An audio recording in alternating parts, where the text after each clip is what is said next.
तो ये कहानी है ठाकुर की। ठाकुर जिसके हाथ काट के गब्बर ले गया, और वो भी सिर्फ जरा सी बात के लिए। पता है क्या, बस ठाकुर ने इतना सा कह दिया था कि हाथ नहीं फांसी का बनता है। अरे भाई, गुस्से में कोई कुछ भी कह सकता है, इसका मतलब ये थोड़ी कि अब सच में उसके हाथ ही काट के ले गया। बिल्कुल भी तमीज नहीं थी उस गंदे गब्बर को। बरसों से नहाया नहीं, और दांत देखो हमेशा गुटखा छेनी चबाए रहता था। ना ब्रश किया होगा, ना मिसवाक किया होगा, ना कोयले से दांत मांजा होगा। माँ बाप ने भी कभी ब्रश करने को कहा होगा तो उन्हें भी शूट कर दिया होगा इसी तरह। ना ईगोइस्टिक है जरा सा। ठाकुर ने कह दिया कि हाथ नहीं फांसी का बंधा है, तो उसकी वजह से उसके हाथ ही काट दिया। बदतमीज कहीं का। तो आराम करता था और बाकी साथियों को किसी को पहाड़ की चोटी पे बिठाए रखता, किसी को जमीन पे रखता, किसी को आसमानों में रखता, किसी को यहाँ वहाँ। कुछ को तो बिल्कुल ही चैन नहीं लेने देता। जब देखो गाँव भेजता रहता, हम गाँव वालों को परेशान करता, कहता कि अपना अनाज दो, और अनाज लाद के लाने का काम इसके आदमी करते, और खुद सारा दिन खटिया पे पड़ा रहता। गुटखा खाने के अलावा एक और शौक था इस गब्बर का, नाच गाने का। सारे गाँव के नाक में दम करके रख दिया था इस अकेले ने। यहाँ आज एक आदमी ने पूरे देश को परेशान कर रखा है, तो यहाँ ये एक अकेले गब्बर ने पूरे गाँव को परेशान कर रखा है। इस खटमल जैसे गब्बर से छुटकारा पाने के लिए ठाकुर ने 2 बंदे बुलाए, जिनके नाम थे जय और वीरू। ठाकुर की मुलाकात उनसे रेलगाड़ी में हुई थी, जब ठाकुर खुद इन्हें पकड़ के लेके जा रहा था, क्योंकि ये चोर थे ना। एक तो ये 2 चोर, फिर ऊपर से और भी लुटेरे आ गए। इससे पता चलता है कि उस जमाने में गाँवों में कितने चोर लुटेरे हुआ करते थे। पहले तो जय और वीरू किसी जेल में सजा काट रहे होते हैं, वही छोटी मोटी चोरियों की। अब इन दोनों को ये पता नहीं होता कि ठाकुर की नजर में ये आ चुके हैं, तो ठाकुर खुद तो आ नहीं सकता क्योंकि उसके हाथ थे नहीं। तो अपना एक बंदा पुलिस वाला भेज देता है, और वो इनके बारे में मालूम करता है, फिर इनको लेकर जाता है। इनकी और ठाकुर की एक मीटिंग होती है, जिसमें ठाकुर इन्हें पैसे देता है और कहता है कि मुझे गब्बर चाहिए। तो वीरू कहता है कि वो मशहूर डाकू जिसपे 50,000 का इनाम है, यानी आप 50,000 लेना चाहते हो और हमें सिर्फ 20,000 दे रहे हो। और गब्बर कोई बकरी का बच्चा थोड़ी है कि बस उसे ऐसे ही पकड़ लिया। तो ठाकुर बड़ा ही सीरियस होकर कहता है कि वो 50,000 भी तुम ही रख लेना, मुझे तो सिर्फ गब्बर चाहिए। बेचारे इतनी मेहनत करके गब्बर को पकड़ने में लगे रहते हैं, बहुत मेहनत करते हैं, और एंड में ठाकुर क्या गद्दारी करता है, गब्बर को पुलिस के हवाले कर देता है। अरे पुलिस के चंगुल से भागना गब्बर के लिए कौन सी बड़ी बात थी, कई बार पुलिस के चंगुल से भाग चुका था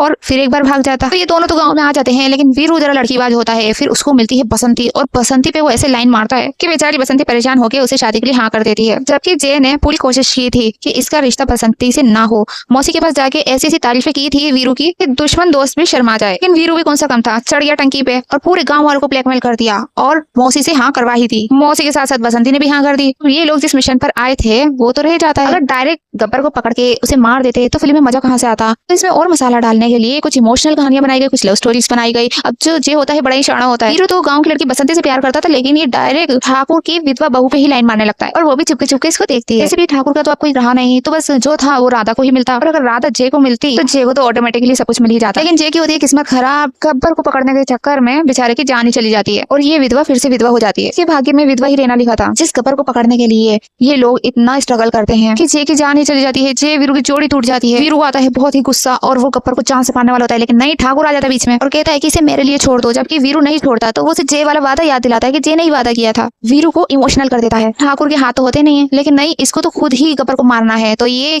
जूतों में कीले लगा के और अपने टांगों से पैरों से इसको मारता है, और बहुत ही घटिया वाली फाइट होती है, क्योंकि इस फाइट का कोई मतलब ही नहीं होता है। एकदम से पुलिस आ जाती है राइट टाइम पे। वैसे तो कभी राइट टाइम पे आती नहीं है। जिस तरह वीरू को इमोशनल फूल बनाया था ठाकुर ने, ठाकुर को पुलिस वाला ही इमोशनल फूल बना देता है, उसे अपना फर्ज याद दिला देता है। अच्छा भला पिट रहा था गब्बर, लेकिन नहीं, यहाँ भी पुलिस से देखा नहीं गया। और पुलिस क्या करती है, उसको पकड़ के ले जाती है। पुलिस से ही कितनी बार फरार हो चुका है, इन लोगों को समझ क्यों नहीं आती है बात। पुलिस के कैद में आना उसके लिए कौन सी नई बात थी। लेकिन ठाकुर जे वीरू के साथ वो वाली कहावत फिट हो जाती है, खाया पिया कुछ नहीं और गिलास तोड़ा 12 आना। इस गब्बर को पकड़ने के लिए जे की जान चली जाती है। वीरू बेचारा अकेला रह जाता है, लेकिन उसका साथ देने के लिए बसंती आ जाती है। बेचारा जब जाता है ना तो जे को मिस करता है। जब जाता है तो इतना अकेला होता है। ट्रेन से आए 2 लोग थे और जा रहा होता है एक इंसान। और ठाकुर से ये नहीं होता कि भाई कहते कि भाई थोड़े दिन तो यहीं रुक जा या फिर इसी गाँव में बस जा, बसंती भी तो है तुम्हारे लिए। लेकिन नहीं, और बसंती बड़ी ही वफादार होती है वीरू के लिए, पहले से ही ट्रेन में बैठी होती है अपनी बूढ़ी मौसी को अकेला छोड़ के वीरू के साथ जाने के लिए। जो गब्बर था ना जिसने सबके नाक में दम किया था, बसंती को भी परेशान करने से पीछे नहीं हटा, उससे भी डांस करवाया था। जबकि ये बसंती हेमा मालिनी ना इतने बड़े बड़े शोज करती हैं और लाखों रुपए लेती हैं। बसंती को तो फ्री में ही नचवा दिया था उस कमीने गब्बर ने। इस मूवी को जब थिएटर में लगाया गया था तो इसकी लंबाई काफी ज्यादा थी, काफी सारे सीन कट करके इसे थिएटर में रिलीज किया गया,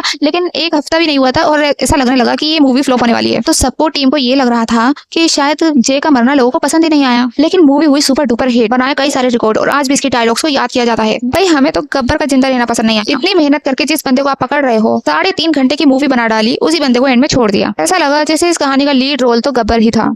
इस मूवी ने थिएटर में 5 साल कंप्लीट किए थे, मुंबई के मिनर्वा टॉकीज में। मूवी का नाम कमेंट में जरूर लिखें। ऐसी ही और कहानियों के लिए सब्सक्राइब करें चैनल को।